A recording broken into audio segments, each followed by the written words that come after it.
जय गुरु जी। शुक्राना गुरु जी। अनंतम शुक्राना हमारे गुरु जी महाराज का। ओम नमः शिवाय। शिव जी सदा साय। ओम नमः शिवाय। गुरु जी सदा साय। शुक्राना शुक्राना अनंतम शुक्राना। जितने शुक्राने करें उतने कम है। सच में जब वो डिवाइन एनर्जी हमें अपने साथ जोड़ना चाहती है तो एक अलग ही कुछ हमें अच्छे अच्छे अच्छे सत्संग दिखने लगते हैं। जैसे मैं अपना एक सत्संग आपके साथ शेयर करती हूँ। मुझे गुरुजी ने जो भी बख्शा, जो भी सिखाया, धीरे धीरे धीरे ABCD जैसे शुरू होती है, ऐसे ही स्टार्टिंग से एंड तक गुरुजी ही लेकर चल रहे हैं, वही सिखा रहे हैं। मेरा किसी से कोई भी जुड़ाव नहीं था, किसी से भी। किसी को मैं नहीं जानती थी। सिंपल सीधी सादी घर में ही रहने वाली और बच्चों के साथ, परिवार के साथ अपना सुबह से रात तक कब हो गया कुछ पता नहीं चलता था। लेकिन कहते हैं ना, जब हमारा समय होता है, परिस्थितियों के अनुसार जीते हुए, भागते दौड़ते, रोते हंसते, जो भी जैसे भी समय कट रहा था। मानव जीवन है, सुख दुख हमेशा लगे रहते हैं, इसमें कोई शक नहीं है।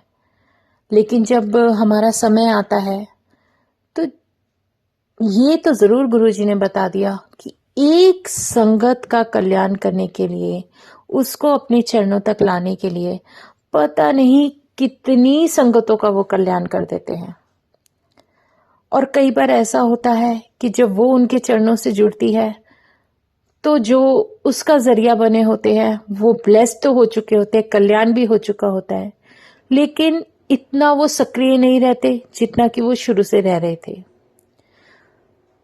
तो अपने अंदर एक स्थिरता लानी बहुत जरूरी है। जब हम किसी शक्ति को मानने लगते हैं, जानते हैं, तो उसका नाम और उसका साथ बहुत जरूरी होता है। भले ही किसी भी तरीके से हो, कैसे भी हो, बस आप अपने आप को उससे अलग ना होने दें। बस शुक्राने शुक्राने शुक्राने ही करते रहें। शुक्राना ही हमें हमारे मालिक से मिलाता है। और मेरे साथ ये बहुत बड़ा अच्छा सत्संग है कि कैसे मैं अपनी शॉप पर हूँ और एक जिसको मैं नहीं जानती वो मेरी शॉप पर किसी काम से आते हैं और वो बताते हैं कि गुरु जी की संगत वहाँ भी है, आपके घर के कितनी पास है, और वो सत्संग भी कराते हैं। और जबकि मैंने कभी कोई सत्संग नहीं देखा था तो गुरु जी ने वो रास्ता बनाया और मुझे उस रास्ते पर वहाँ लेकर गए।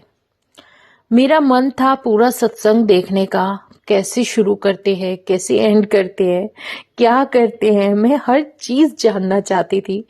मन में बहुत सारे प्रश्न होते थे और गुरुजी ने उन सब क्वेश्चंस का आंसर दिखाकर ही कर दिया कि हाँ देख, ऐसे सत्संग होता है, कैसे शब्द सुने जाते हैं, क्या सब कुछ, जल प्रसाद, चाय प्रसाद, क्या क्या होता है, कुछ भी नहीं पता था मुझे। मैं जीरो थी बिल्कुल। और गुरुजी ने फिर मेरे को ABCD सिखानी शुरू की कि चल अल्फाबेट सीखना शुरू कर। हंसी तो आती है सच में अपने ऊपर, हमें तो कुछ भी नहीं आता था। जो क्या मतलब, हम जितने मर्जी पूजा पाठ और आरती कर ले, लेकिन जब तक गुरु का सहारा साथ नहीं मिलता ना, हम जीवन में सही तरीके से फोकस नहीं कर सकते। हमें पता ही नहीं होता हमें करना क्या है। बस कभी इधर कभी उधर, कभी इधर कभी उधर, ऐसे ही चलते रहते हैं। तो जब उस पहले सत्संग में मैं गई, जाने का मन था वहां। फिर धीरे धीरे गुरुजी ने सेवा करनी सिखाई कि रंगोली कैसे बनाई जाती है, गुरुजी का दरबार कैसे सजाते हैं, तुम कैसे अगर अपने घर में सत्संग करोगे तो कैसे करोगे, क्या तैयारियां होती हैं, सत्संग कितना पवित्र शब्द है जो आपके जहां भी सत्संग होता है ना, पूरा घर का ऑरा ही गुरुजी इतना ब्लेस कर देते हैं। तो कुछ वहां रखो ना रखो कोई फर्क नहीं पड़ता, सब कुछ ब्लेस कर देते हैं। आपको ब्लेस कर दिया, आपका घर ब्लेस कर दिया, इससे ज्यादा क्या चाहिए। वो तो तुम्हारे साथ हो जाते हैं। जब उन्हें लगेगा वो सत्संग करा देंगे। अपने मन में हम लोग सोचे कि हम ये कर दें वो कर दें, तो हो ही नहीं सकता, किसी कीमत पर नहीं हो सकता। जिस दिन जिस घड़ी जो परमात्मा ने लिख दी, जो उन्होंने बोल दिया, वही फाइनल होता है। ये बहुत बड़ी सच्चाई है। और जब सत्संग मैंने वो फर्स्ट वाला अटेंड किया, तो मुझे गुरुजी ने कैसे मतलब दर्शन दिए, वो मैं आपको बताती हूँ। उसका शब्दों में वर्णन करना बहुत मुश्किल है। मैं जिस साइड बैठी थी, सामने गुरुजी का बहुत प्यारा स्वरूप येलो चोले में रखा था। और शुरू से ही मेरे मन में हो गया था, हाय गुरुजी आप कितने प्यारे लग रहे, इतना बड़ा स्वरूप पहली बार देखा था। या तो बड़े मंदिर में देखा था या उनके घर पे देखा था। और राइट साइड पे मैं तो येलो चोले वाला जो स्वरूप था बड़ा उनका मंदिर, उस साइड मेरा फेस था जैसे मैं बैठी थी। और राइट साइड पे बिल्कुल अपोजिट में गुरुजी की गद्दी लगी हुई थी, जहाँ पर प्रणाम करके मैं वहां आकर बैठी, जो सीट मुझे मिली। और लेकिन मेरा फेस उस गद्दी की तरफ नहीं था, क्योंकि मेरे को सपोर्ट लेके, जैसे मेरी बैक में बहुत प्रॉब्लम रहती थी उस समय, तो वहां बैठी थी। और गुरु जी की गद्दी के ऊपर जो उन्होंने वाइट चोले वाला स्वरूप लगाया हुआ था, उसके दर्शन एक एग्जैक्ट मुझे सामने मेरे येलो चोले वाले स्वरूप में इतने प्यारे हुए। ऐसे गुरुजी मुस्कुरा रहे थे कि स्वरूप के अंदर स्वरूप, और मुझे डबल दर्शन हो रहे थे। मतलब मैं हैरान थी, मैं कहा गुरुजी सच में ऐसा हो सकता है, ये मेरी आंखें धोखा तो नहीं खा रही। और मैं आंखें मल के उनको देखने की कोशिश कर रही थी, तो सच में मुझे उस बड़े स्वरूप के अंदर एक और स्वरूप के दर्शन हुए। और वो इतने प्यारी मोहक मुस्कान के साथ, ऐसे इतना प्यारा दर्शन, मैं ब्लेस्ड हो गई, मैं खुश हो गई। मैं कहा गुरुजी जो कुछ भी है, पता नहीं, मुझे नहीं समझती। और उस समय मैंने बोला, मुझे नहीं पता कैसे करोगे, पर मेरे घर पे ऐसे ही दर्शन दो। मेरे मतलब ऐसा एक होता है ना कि एक चीज की जुनून आ जाता है अपने अंदर, और वो सब मेरे साथ होने लगा। और मैं बहुत कोशिश करती रही। मुझे ये नहीं पता, ये इस बुद्धि में समझ नहीं आया कि जो गुरुजी ने दर्शन दिए हैं, वो उन्होंने मुझे सत्संग ब्लेस कर दिया था कि तेरे मन की ये इच्छा है, ले ब्लेस कर दिया। और ठीक 1 साल के बाद मेरे घर में सत्संग गुरुजी ने ब्लेस किया। और वो टाइम भी गुरुजी ने ही निर्धारित किया था, उन्होंने ही अरेंज किया, सब कुछ इतना प्यारा हुआ। और जो 2 स्वरूप के दर्शन देना संगत जी, वही दोनों स्वरूप मेरे सत्संग में उस समय उस दरबार के अंदर लगे हुए थे, जो मेरा मन था, जो गुरुजी ने मेरी विश पूरी की। तो वो कब, कहाँ, कैसे, क्या इम्पॉसिबल को पॉसिबल कर देते, क्या तुम्हें बख्श देते ना, वो भी नहीं समझ सकते। मतलब मुझे उस समय जो दर्शन मिल रहे थे, वो तो मैं सोच रही थी मुझे दर्शन मिल रहे हैं, मैं बहुत खुश हो रही हूँ, मैं बहुत ही ज्यादा एक्साइटेड हो गई, क्योंकि पहली बार मैंने ऐसा कुछ दर्शन किया था। इतना प्यारा कुछ अलग, मतलब एक के अंदर एक स्वरूप दिख रहा है। एक तो होता है गुरुजी का फेस दिखना, एक होता है एक के अंदर एक दूसरा स्वरूप भी दिख रहा है। मतलब वो सब वो था कि मेरे गुरुजी ने मुझे उस समय मुझे सत्संग ब्लेस कर दिया था कि जा तेरा कल्याण किया, मैं आ गया तेरे पास।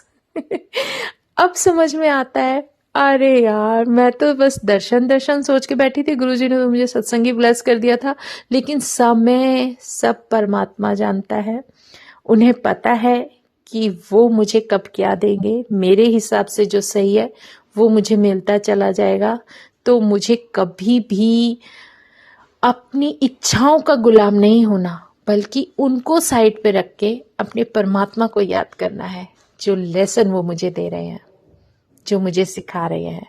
उसका मतलब ये है कि मुझे अपनी इच्छाओं पर कंट्रोल करना है, अपने मन पर कंट्रोल करना है, जो कि एक घोड़े की तरह कभी इधर भाग रहा है, कभी उधर भाग रहा है, कभी ये कभी वो। इच्छाएं तो कभी खत्म ही नहीं होती, ना कभी पूरी होती है, एक के बाद एक आने लगती है। तो ऐसे ही सब कुछ सोचते सोचते आज कितना समय गुरुजी ने अपने साथ मुझे क्या क्या सिखा दिया कि आज गुरुजी अगर कभी कोई सेवा बख्शते तो हम खुशी से फूले नहीं समाते। कहाँ कुछ नहीं आता था, लेकिन धीरे धीरे धीरे धीरे वो सिखा रहे हैं। तो ये जो जर्नी होती है ना हमारे परमात्मा के साथ, बहुत प्यारी होती है। और सच में किसी से कुछ पूछने की ज़रूरत नहीं है, वो तुम्हें लेकर ही ऐसी जगह जाएंगे जहाँ तुम्हें कुछ सीखने को मिले। तो अपने जीवन में सब कुछ उन पर छोड़ दो और वो अपने तरीके से तुम्हारी जर्नी के हिसाब से सब कुछ तुम्हें दिखाते चले जाएंगे, सिखाते चले जाएंगे और तुम्हें जीवन में आगे बढ़ने के रास्ते खोलते चले जाएंगे, जिसे तुम कभी समझ ही नहीं सकते। ये कुछ मिनट, कुछ सेकंड या कुछ दिनों का खेल नहीं होता, ये तुम्हारे जीवन की यात्रा है और इसमें परमात्मा तुम्हारे साथ जुड़ चुका है। तो वो यात्रा एक सुखद अगर बनाना चाहते हो तो अपनी इच्छाओं को एक तरफ रख के, अपने दिल को साफ रखते हुए अपने कर्मों पे ध्यान दो और अपने परमात्मा को अपने साथ, अपनी अंतर आत्मा के साथ महसूस करके, उसको याद करते हुए, उसको प्रणाम करते हुए, प्यार करते हुए आगे बढ़ो। उनकी ब्लेसिंग, उनका आशीर्वाद हमेशा से तुम्हारे साथ है, था और हमेशा रहेगा। शुक्राना गुरुजी, आज इतना ही भाव आ रहा था, बहुत सारे भाव आ रहे थे। तो जय गुरुजी, शुक्राना गुरुजी, अनंतम शुक्राना मेरे गुरुजी महाराज का। ओम नमः शिवाय, शिवजी सदा सहाय। ओम नमः शिवाय, गुरुजी सदा सहाय। शुक्राना शुक्राना, अनंतम शुक्राना। जय गुरुजी।